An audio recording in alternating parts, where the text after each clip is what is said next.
सुप्रभात प्यारे बच्चों, कैसे हैं आप। उम्मीद करती हूँ आप स्वस्थ एवं सुरक्षित होंगे।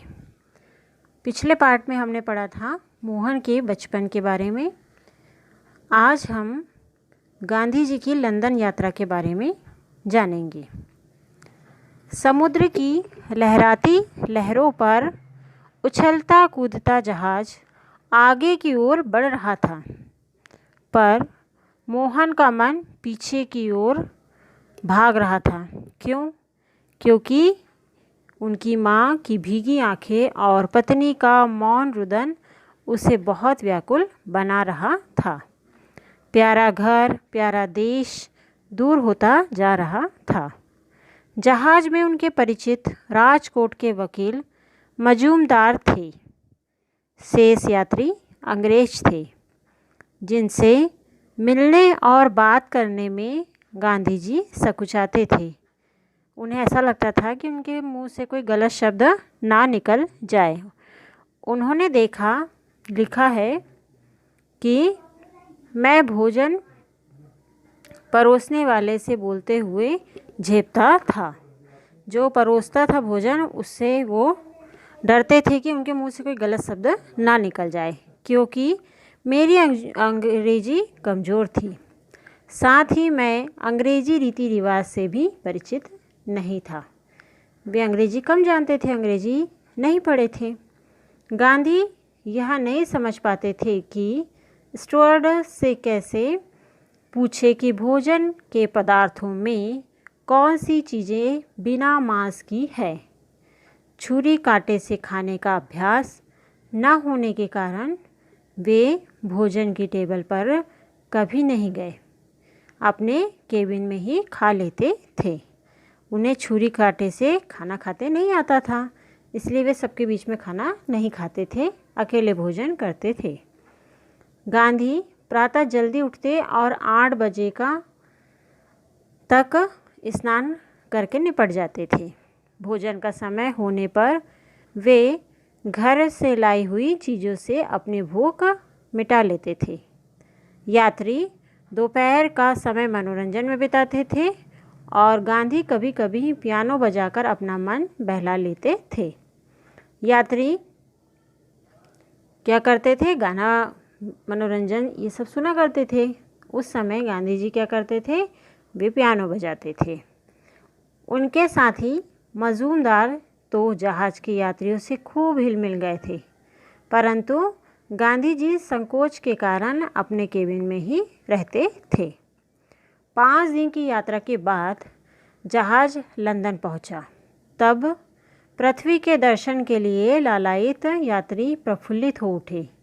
धरती का प्राणी धरती से बहुत दूर रहकर सुखी नहीं रह सकता। लाल सागर में जहाज़ पहुंचा तो गर्मी की तपन से यात्री बेचैन होने लगे। उन्हें चैन नहीं मिलती। जब वे डेक पर जाते थे, ठंडी हवा उनमें स्फूर्ति भर देती थी। स्वेज नहर में जब जहाज़ ने प्रवेश किया, तब जहाज़ के आगे की बिजली का प्रकाश चांदनी जैसा सुंदर लगता था और सकरीन नहर में जहाज़ इतनी धीमी गति से चल रहा था कि उसका महाभान भी नहीं होता था। इसके छोर पर पोर्ट सैयद बंदरगाह था, जहां जहाज़ रुका और माल्टा जिब्राल्टर होता हुआ जहाज़ प्लेमाउथ पहुंचा। अब शीत का जोर बढ़ने लगा था। जहाज़ के एक यात्री ने गांधी से थोड़ी सी घनिष्ठता बढ़ाते हुए सलाह दी, मित्र, तुम्हें मांस खाना चाहिए। क्यों? क्योंकि शीत प्रधान देशों में बिना मांस खाए मनुष्य स्वस्थ नहीं रह सकता। गांधी ने कहा, मैंने तो सुना है कि इंग्लैंड में बहुत से शाकाहारी है। यात्री ने कहा, झूठ है। मेरे परिचितों में तो कोई भी ऐसा नहीं है जो मांसाहारी नहीं है। तुम चाहो तो शराब ना पियो, पर मांस तो तुम्हें खाना ही चाहिए। गांधी ने अपनी अंग्रेजी सहयात्री को ध्यान देते हुए कहा, मैं अपनी माँ को वचन देकर आया हूँ कि मैं मांस मदिरा का सेवन नहीं करूँगा। अगर इंग्लैंड में यही सब चलता है तो मैं अपने देश वापस चला जाऊँगा, परंतु मैं मांस मदिरा का सेवन नहीं करूँगा। अब लंदन में गांधी जी कैसे रहे? जहाज़ साउथ हैम्पटन बंदरगाह पर ठहर गया। गांधी जहाज़ में तो काला सूट पहनते थे, परंतु उतरते समय उन्होंने सफ़ेद फला लेन के वस्त्र पहन लिए। इस श्वेत पोशाक में केवल वे ही दिखलाई दे रहे थे जो असामाजिक जैसे लग रहे थे, जैसे सबसे अलग, सबसे निराले। उनके पास डॉक्टर प्राणजीवन मेहता, दलपत राय, रंजीत सिंह और दादा भाई नौरोजी के नाम के परिचय पत्र भी थे। जहाज़ से उतरकर वे अपने सहयात्री मजूमदार के साथ विक्टोरिया होटल में ठहर गए। डॉक्टर मेहता को उनके आने की सूचना मिल गई थी, अतः वे होटल में आकर उनसे मिले और उन्हें अंग्रेजी शिष्टाचार की शिक्षा भी दी। क्यों? क्योंकि वे अंग्रेजी कम जानते थे, तो उन्होंने उन्हें अंग्रेजी के बारे में बताया। उन्होंने समझाया कि अंग्रेज़ों से धीरे धीरे बातें करना चाहिए। उन्हें भारत की प्रथा के अनुसार सर नहीं कहना चाहिए, क्योंकि इंग्लैंड में नौकर अपने मालिक को सर कहता है। उन्होंने गांधी को होटल त्याग किसी परिवार के साथ रहने की सलाह दी। क्यों? क्योंकि होटल का खर्च बहुत था, है ना, तो वो खर्च ना उठाए, इसलिए वे किसी के घर में किराए से रह सकते हैं, ऐसा उन्होंने उनको सलाह दी। डॉक्टर मेहता की सलाह से गांधी जी ने 2 कमरे किराए पर ले लिए और उनमें रहने लगे। रहने की समस्या तो हल हो गई, पर मन नहीं लग रहा था। दिन तो किसी प्रकार कट जाता था, पर रात रो रो कर बिताते थे गांधी जी, है ना। क्यों? क्योंकि उन्हें अच्छा नहीं लग रहा था, नींद नहीं आती थी, माँ की याद और घर की एक एक बातें याद आती थी। अपनी इस अवस्था का वर्णन करते हुए उन्होंने लिखा है, मेरी गति सांप छछूंदर जैसी हो गई थी। मुझे यहाँ अच्छा नहीं लग रहा था, लेकिन मैं घर भी नहीं लौट सकता था। भगवान 3 वर्ष कैसे बिताऊंगा, इस चिंता में मैं डूबा रहता था। अंत में मन को दृढ़ कर लंदन में रहने का निश्चय कर लिया। फिर उन्होंने क्या सोचा कि अगर मुझे कुछ करना है, तो उन्होंने सोचा कि मुझे तो लंदन में रहना ही है, तो उन्होंने फिर रोना गाना सब बंद कर दिया और दृढ़ निश्चय करके लंदन में रहने का सोच लिया। डॉक्टर मेहता पुनः गांधी जी से मिलने आए और उन्हें अंग्रेजी शिष्टाचार और भाषा का सहज ज्ञान कराने की दृष्टि से एक एंग्लो इंडियन परिवार के साथ रहने के लिए ले गए। इस परिवार में रहने पर भी उनकी भोजन की समस्या हल नहीं हुई। क्यों? क्योंकि सब वहाँ मांस मदिरा खाते थे और वे नहीं खाते थे। नमक मिर्च मसाले रहित सब्जी उनके गले से नीचे नहीं उतरती थी और घर की मालकिन सवेरे जलपान के लिए जौ का दलिया बनाती थी। उससे उनका पेट तो भर जाता था, पर तृप्ति नहीं होती थी। दोपहर और संध्या को मन का भोजन ना मिलने से उन्हें भूखा ही रहना पड़ता था। उनके भारतीय मित्र मांस मदिरा और सिगरेट का निसंकोच सेवन करते थे, परंतु गांधी जी ने बिल्कुल नहीं किया। क्यों? क्योंकि वे अपनी माँ को वचन देकर आए थे कि वे मांस मदिरा का सेवन नहीं करेंगे। गांधी के पास इन सब शुभचिंतकों को शांत करने के लिए क्या है, उनके मित्र क्या कैसे कहते थे? उनके मित्र कहते थे कि तुम भी मांस मदिरा का सेवन करो और ये शीत प्रधान देश है, यहाँ हमें इस तरह से ही रहना पड़ेगा।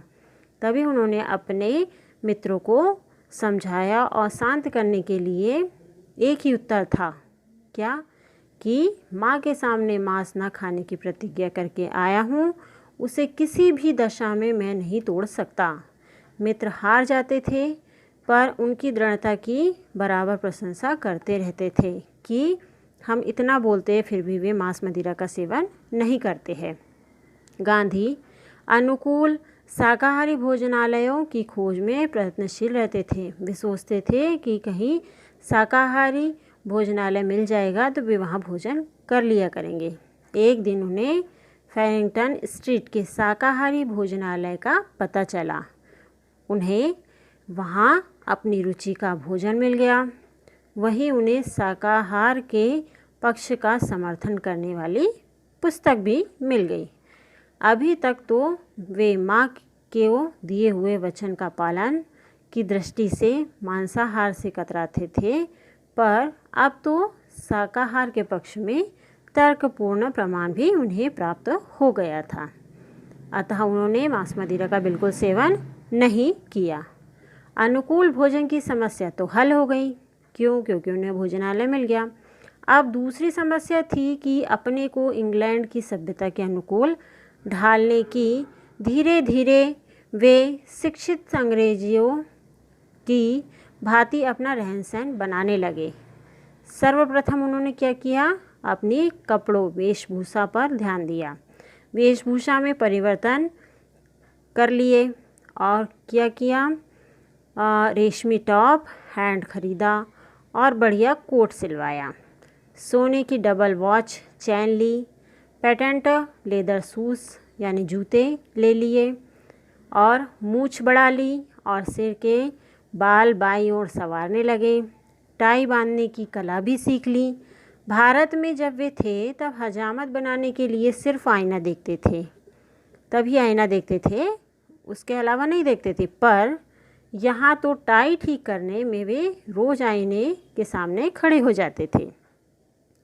अंग्रेजी फैशन में रंगने की धुन सवार होने के कारण वे रह रहकर दर्पण में अपना मुख देखते थे। अपना चेहरा देखते हैं ना आप लोग भी, तो ऐसे वे भी अपना चेहरा देखते थे, यह जानने के लिए कि बाल ठीक तरह संवरे हैं या नहीं, टाई की गांठ ठीक तरह लगी है या नहीं। इसका परिणाम यह हुआ कि पोशाक पहनने में ही गांधी का बहुत समय बीत जाता था। सभ्य समाज में जाने पर बालों में हाथ फेरकर उन्हें ठीक करना वे कभी नहीं भूलते थे। अंग्रेज बनने के लिए आधुनिक वेशभूषा ही पर्याप्त नहीं थी। अंग्रेजी समाज में नृत्य संगीत का ज्ञान भी आवश्यक समझा जाता था। इसलिए उन्होंने नृत्य की शिक्षा लेने का प्रयत्न भी किया, परंतु उन्हें विशेष सफलता नहीं मिली। उनका मन नहीं लगा। संगीतज्ञ बनने के लिए वायलिन बजाना भी सीखा। इंग्लैंड के सभ्य समाज से संपर्क बढ़ाने के लिए फ्रेंच भाषा का ज्ञान भी सीखा और गांधी जी इसे भी सीखने की कोशिश की, थोड़ा सीखे भी। गांधी के मन में पुनः संघर्ष हुआ। इस प्रसंग को उन्होंने विनोद की भाषा में लिखा है। बेल साहब ने मेरे कान में बेल मतलब क्या होता है? घंटी बजाई। अरे तुझे इंग्लैंड में क्या ज़िंदगी बितानी है? लच्छेदार भाषण देकर क्या करेगा? नाच गाकर कैसे सभ्य बनेगा? तुझे तो विद्या धन संग्रह करना चाहिए। और बेल ने गांधी के कान खड़े कर दिए। उन्होंने कानून का ज्ञान प्राप्त करने में अपना मन लगाना प्रारंभ कर दिया और क्या हुआ? वे बैरिस्टर बन गए। बैरिस्टर बनने के लिए इंग्लैंड में ग्रे लिंकन मिडल टेम्पर और इनर टेम्पल नाम की 4 शालाएँ थी। विद्यालय जैसा आप शालाएँ मतलब विद्यालय थे। इनमें किसी एक में नाम लिखाना होता था। गांधी ने इनर टेम्पल में प्रवेश लिया और प्रवेश लेने के उपरांत वे 2 बैरिस्टरों के समर्थन पर इस सम्मान्य संस्था के सदस्य भी बन गए। एक बार एक घनिष्ठ मित्र ने उन्हें इंग्लैंड की सभ्यता से परिचित कराने की दृष्टि से थिएटर में ले जाने का प्रस्ताव दिया। थिएटर आप जानते हैं सभी, जहाँ आप मूवी देखने जाते हैं, फिल्म देखने जाते हैं, उसे थिएटर बोलते हैं। दिन निश्चय हो गया कि दोनों थिएटर जाएंगे मूवी देखने।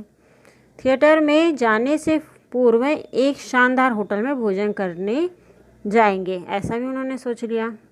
जैसे ही भोजन परोसने वाला भोजन की प्लेट लेकर आया, वैसे ही गांधी ने पूछा, उनमें कोई पदार्थ मांस का तो नहीं है? इस प्रश्न पर मित्र चिल्ला उठा और बोलने लगा, मोहन, यहाँ ऐसे सवाल नहीं करोगे, या तो चुपचाप अब सामने आया भोजन खाओ या बाहर चले जाओ। गांधी जी चुपचाप बाहर चले गए और उन्होंने भोजन किया नहीं किया, वे चले गए बाहर। बाहर शीत मतलब ठंड बरस रही थी, ठंड का समय था। बेचारे सिद्धांतवादी युवक कहाँ रहे? बाहर भूखे खड़े रहे। फिर क्या हुआ? फिर मित्र ने भोजन कर बाहर निकला और गांधी पूर्व निश्चय के अनुसार उसके साथ थिएटर गए। दोनों पास पास बैठे और दोनों एक दूसरे से एक भी शब्द नहीं बोले। गांधी जी की यह सहनशीलता का एक अच्छा उदाहरण है कि वे पूरी रात भूखे भी रह चुके हैं। गांधी तड़क फड़क की ज़िंदगी से विरक्त होने लगे। उन्हें इस तरह की ज़िंदगी बिल्कुल पसंद नहीं थी। अपने खर्च में कटौती करने लगे और हर एक पैसे का हिसाब रखने लगे। यही कारण है कि सार्वजनिक जीवन में प्रविष्ट होने पर उन्होंने अर्थव्यवस्था पर सदैव ध्यान रखा। खर्च कम करने की दृष्टि से अब उन्होंने एंग्लो इंडियन परिवार जहाँ पे रहते थे किराए से, उस कमरे को भी छोड़ दिया और एक छोटा सा कमरा किराए पर ले लिया। यह कमरा काम के स्थान से दूर नहीं था। उन्होंने बस से आना जाना त्याग कर पैदल चलने का अभ्यास भी बढ़ा लिया। इससे बस का किराया बचने लगा और हाथ से भोजन बनाना प्रारंभ कर दिया। खाना बनाना भी सीख गए। इससे होटल का खर्च भी बच गया। 10-15 किलोमीटर पैदल चलने के कारण उनका स्वास्थ्य सुधरने लगा। चलने से क्या हो गया? वे बीमार भी नहीं पड़े और सात्विक भोजन करने और संतुलित जीवन बिताने के कारण वे इंग्लैंड में कभी बीमार भी नहीं हुए। खर्च में कमी करने का कारण यह भी था कि वे अपने बड़े भाई का आर्थिक बोझ नहीं लादना चाहते थे। जो उनके भाई उनको पैसे लगा रहे थे तो उन्हें और परेशानी ना हो, इसलिए उन्होंने अपने खर्च में कटौती करके पढ़ाई की और सादगी को उन्होंने अपने जीवन का लक्ष्य बनाया। फिर प्राकृतिक चिकित्सा की ओर रुझान बढ़ाने से उन्होंने अपने को अन्नाहार तक ही सीमित नहीं रखा। शाकाहारी संस्था के वे सदस्य बन चुके थे। उनके नियमों के अनुसार उन्होंने मिर्च मसाला, मिठाई, चाय, कॉफ़ी आदि का सेवन भी छोड़ दिया। उन्होंने यह अनुभव किया कि स्वाद जीभ से नहीं मन से बनता है। बिल्कुल सही बात है। हमारा मन होता है कि मीठा खाया जाए तो हम मीठा खाते हैं, हमारा मन होता है खट्टा खाया जाए तो खट्टा खाते हैं, तीखा खाया जाए तो मिर्च वाला तीखा खाते हैं। तो स्वाद कहाँ है? जीभ में है, मगर हमको तैयार कौन करता है खाने के लिए? मन। बिल्कुल सही बात है। इसलिए मन पर नियंत्रण रखना आवश्यक है। अगर हम अपने मन पर नियंत्रण रखेंगे तो हम सभी कार्यों को आसानी से कर सकते हैं जो करना चाहते हैं।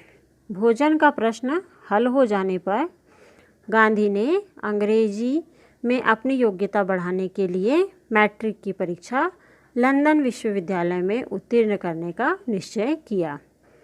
उन्हें उसका पाठ्यक्रम कठिन लगा क्योंकि वह अंग्रेजी में था। सबसे कठिन लैटिन भाषा लगी और उसमें वे अनुत्तीर्ण हो गए। दूसरे वर्ष पुनः परीक्षा दी और सब विषयों में सफल हो गए। लैटिन भाषा के अध्ययन से अंग्रेजी भाषा पर उनका सरलता से अधिकार हो गया। बाद में गांधी जी की अंग्रेजी इतनी अधिक परिष्कृत हो गई कि अंग्रेजी के विशेषज्ञ भी उनकी सरलता और सुस्पष्टता पर मुग्ध हो गए। वे बहुत अच्छी अंग्रेजी बोलने लगे। गीता को उन्होंने अंग्रेजी में बताया अपने मित्रों को और अपने मित्र से ईसाई धर्म के प्रति ईसाई धर्म की जो बाइबल होती है उसको उन्होंने पढ़ा, पर हिंदू धर्म के प्रति अश्रद्धा पैदा नहीं की। उन्होंने बाइबल को सुना, पढ़ा, परंतु हिंदू धर्म के प्रति भी वे बने रहे।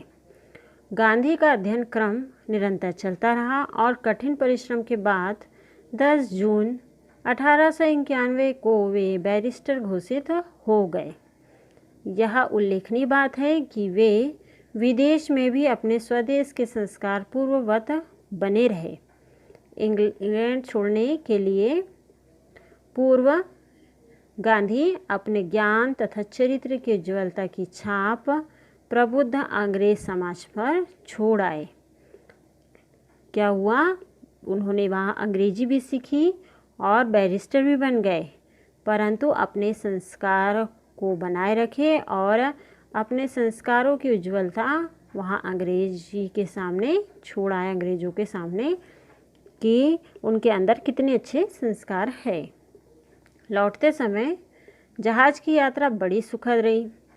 वे जब डेक पर घूमते और समुद्री हवा का आनंद लेते तब उनकी सारी चिंताएं दूर हो जाती थी, परंतु जब वे अपने केबिन में रहते तो उनके सामने निराशा का चित्र खींचने लगता था। वे आत्मनिरीक्षण करते, कानून की परीक्षा तो मैंने पास कर ली, परंतु क्या मैं सचमुच कानून जानता हूँ? ऐसा वे मन में सोचते थे। भारतीय कानून का ज्ञान तो मुझे जरा भी नहीं है, फिर मेरी बैरिस्टरी कैसे चलेगी? इस प्रकार अपने गुण दोषों की ओर झांकने का गांधी जी का अजन्म स्वभाव बना रहा। जहाज मुंबई की ओर बढ़ रहा था। आकाश में बादल घुमड़ते फिरते आ रहे थे। जब बंदरगाह पर लगा वर्षा हो रही है, तब गांधी जी भीगते हुए उतरे और सामने खड़े बड़े भाई लक्ष्मीदास के चरणों में झुक गए। लक्ष्मीदास उन्हें इंग्लैंड से हाल ही लौटे हुए डॉक्टर मेहता के घर ले गए, पर मोहन अपनी माँ से मिलने और घर जाने के लिए बहुत व्याकुल थे। माँ कितनी अधीरता से मेरी प्रतीक्षा कर रही होगी, पूछेगी, मोन्या तूने अपने वचनों का पालन किया है या भूल गया? उन्हें पालने के कारण ही माँ मैं तेरे पास खुशी खुशी आने की हिम्मत कर सका हूँ, ऐसा मैं कहूँगा। इन विचारों में डूबते उतारते हुए उन्होंने भाई से पूछा, भाई माँ कैसी है?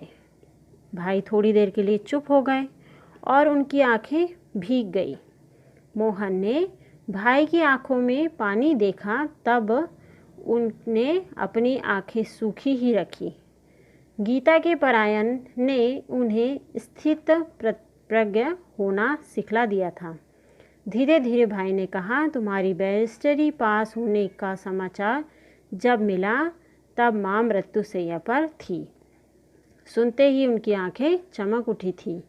पूछती थी मोन्या कब आएगा, और अगर उसका मुख देख सकती तो शांति से विदा हो जाती।